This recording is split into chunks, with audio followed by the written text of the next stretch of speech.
Assalamualaikum warahmatullahi wabarakatuh. Kembali ke channel YouTube saya, Guru Online. Nah, kita lanjutkan pembahasan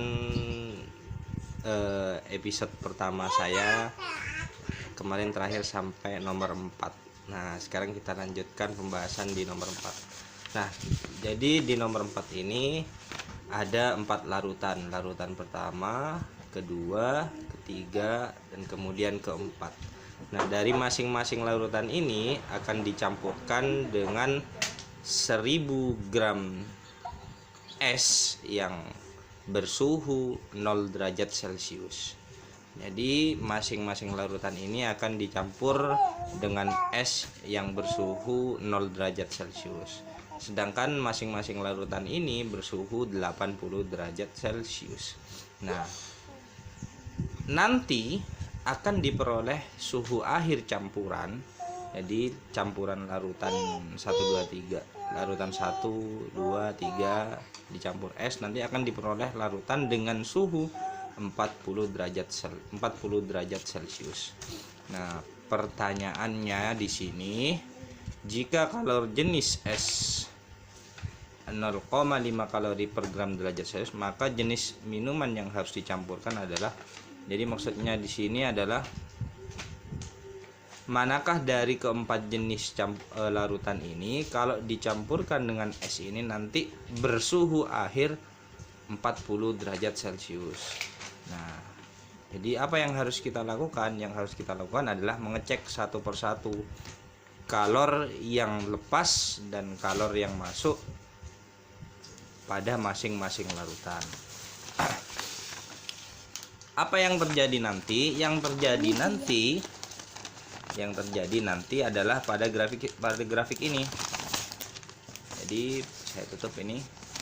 Jadi ketika es dicampurkan ke dalam, misalkan larutan 4 dicampurkan dengan es. Jadi larutan 4 dicampurkan dengan es, dimasukkan ke sini esnya.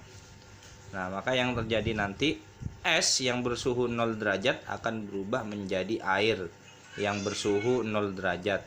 Kemudian akan naik, air tersebut akan naik 40 derajat sampai suhu 40 derajat Celcius. Sedangkan larutan yang 4 ini tadi dari suhu 80 derajat harusnya turun menjadi 40 derajat. Nah, kurang lebih nanti kerjanya seperti ini grafiknya. Berarti ada dua persamaan yang akan terjadi pada proses percampuran larutan 1 dengan es, 2 dengan es, 3 dengan es, 4 dengan es. Bagaimana prosesnya? Prosesnya adalah dari titik ini, misalkan ini titik A, kemudian ini titik B, ini titik C, dan ini titik D. D. Maka akan terjadi proses seperti ini, A ke B, B ke C. Kemudian ada proses dari D ke C, seperti itu. Nah, jadi dari A, B ke C ini menerima kalor, sedangkan dari D ke C yaitu melepaskan kalor. Jadi kalau saya tuliskan persamaannya seperti ini nanti.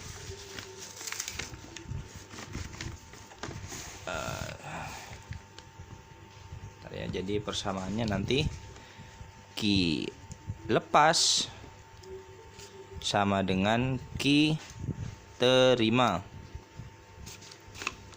Siapa yang dilepas? Yang melepaskan kalor adalah yang dari D ke C. Berarti Q DC sama dengan yang menerima adalah A ke B, B ke C. Berarti ada dua, Q AB ditambah Q BC. Nah, dari sini sudah terlihat, guys. Jadi sudah mulai terlihat jelas titik terang persamaannya gimana nantinya prosesnya.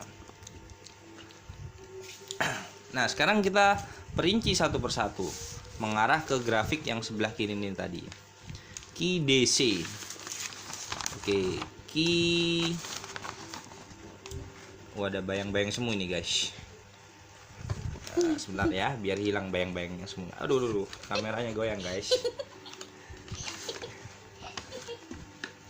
Jadi kita mulai dari Q QDC grafiknya miring. Berarti kalau miring tadi persamaannya menggunakan Q sama dengan MC delta T. Jadi QDC sama dengan M kali C kali delta T.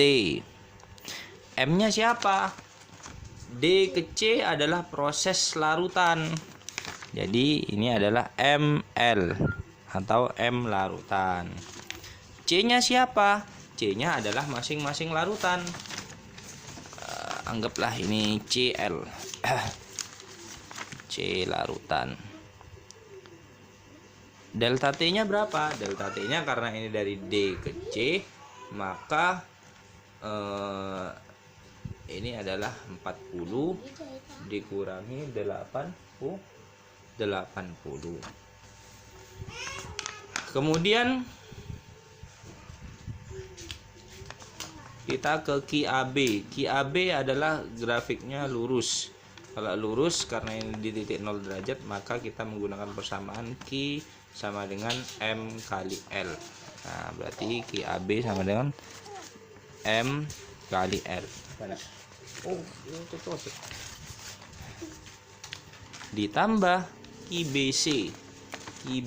Ini QBC. B ke C. B ke C ini grafiknya miring, berarti sama menggunakan persamaan QMC delta T. MC delta T. Hanya saja kalau BC di sini yang berubah adalah S.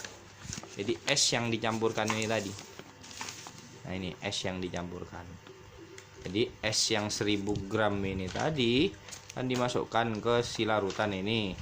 Nah, ketika dimasukkan akan mencair. Nah, grafiknya ini.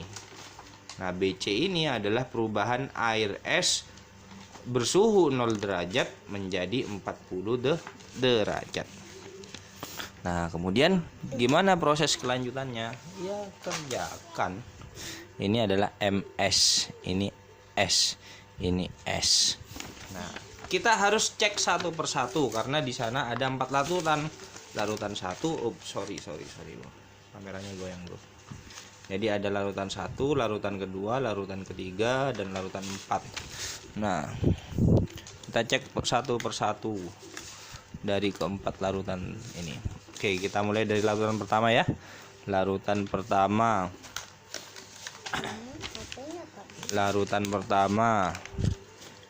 C-nya sama dengan 0,1 kalori per gram derajat Celcius. Nah, masa larutannya, masanya sama 500 gram, masanya 500 gram. Ini masa 500 gram dan suhu awal 80 derajat Celcius. Berarti T1 nya sama dengan 80 derajat Celcius. Kemudian T2 nya berapa? T2 nya, nah lihat grafiknya, perhatikan grafiknya. Suhu yang diharapkan adalah 40 derajat Celcius, berarti suhu akhirnya adalah nanti 40 derajat Celcius. Kita masukkan ke persamaan yang ini. M kali ML kali CL kali delta T sama dengan persamaan ini ya, persamaan sebelah kanan ini, masa S dikali CS dikali delta T. Ininya pun punya S, ini punya larutan. Oke guys, kita masukkan guys. Masa larutan, ini masa larutan 500 gram. Kemudian ada muncul pertanyaan, loh ini kok nggak diganti ke kilogram? Nah, tidak perlu diganti ke kilogram karena di soalnya, nah semua satuan itu menggunakan sistem CGS atau sentigram dan second. Nah, ini gram, ini kalori, gram, derajat Celcius, kalori, gram. Jadi tidak perlu diganti ke kilogram karena di soal sudah menggunakan sistem CGS. CL-nya berapa? CL-nya, C larutannya adalah 0,1. Delta T-nya berapa? 40 dikurangi 80. Agak mepet guys. Nah, 40 dikurangi 80. Oh ya, tadi kita ada kesalahan di rumus ini. Ini harusnya min Q lepas sama dengan Q terima. Ada min. Min artinya kehilangan, lepas kan, menghilang kan. Jadi seperti itu. Jadi nanti di sini ini ada minnya. Ini ada min Q lepas. Ini min Q lepas. 500 kali 0,1 sama dengan 50. Coret. 40 kurangi 80 minus 40 sama dengan. Nah, kemudian ada minusnya di depan. Minus 50 kali 40 sama dengan 200. Min kali min sama dengan plus, berarti hasilnya 200. Sekarang yang punya S, masanya S adalah 1000 gram. Loh, kok tahu? Nah, ini mana tadi di atas? Oh, ini. Jadi masa S-nya ditunjukkan gambar di atas dengan S yang memiliki masa 1000 gram bersuhu 0 derajat Celcius. Jadi 1000 gram. C-nya S, kalor jenis S 0,5 kalori gram. 0,5. Delta T S-nya,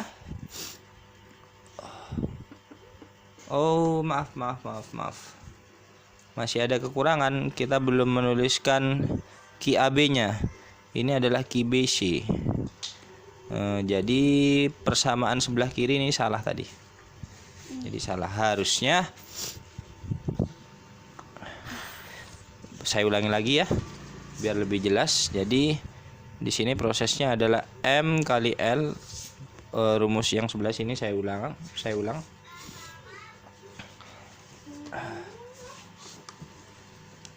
Rumus yang sebelah sini saya ulang. M kali L, C kali L, saya tulis kembali di sini. M kali L, C kali L kali delta T sama dengan masa S dikali L ditambah masa S dikali CS dikali kalor jenis S dikali delta T. Nah, akhirnya masa L, masa larutan. Nah, masa larutannya adalah 500. C larutannya berapa? 0,1. Delta T-nya tadi sudah kita hitung minus 40. Nah, ini kita kasih tanda kurung karena Q lepas tadi. Masa S-nya tadi sudah kita ketahui 1000. Nah, kemudian L-nya, berapakah L-nya? L-nya tidak diketahui. Nah, ini yang jadi masalah. Jadi, saya menduga bahwa si pembuat soal menganggap bahwa proses yang terjadi hanya berjalan dari B ke C, D ke C. Jadi tidak melalui proses AB. Jadi tidak ada proses AB. Jadi tidak ada rumus ini. Nah, ini yang saya duga dari pembuat soal.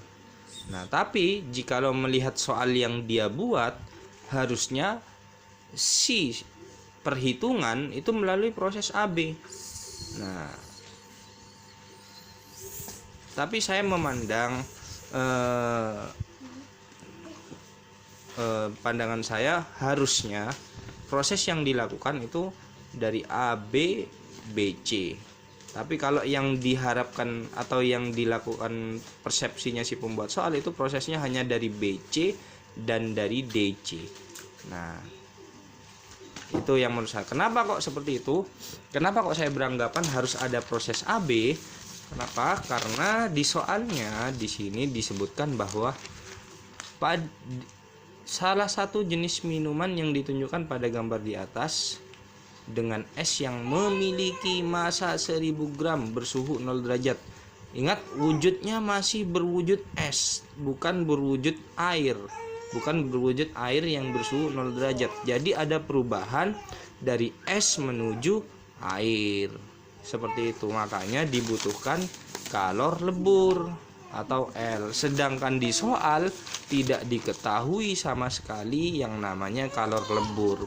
Adanya hanya kalor jenis es.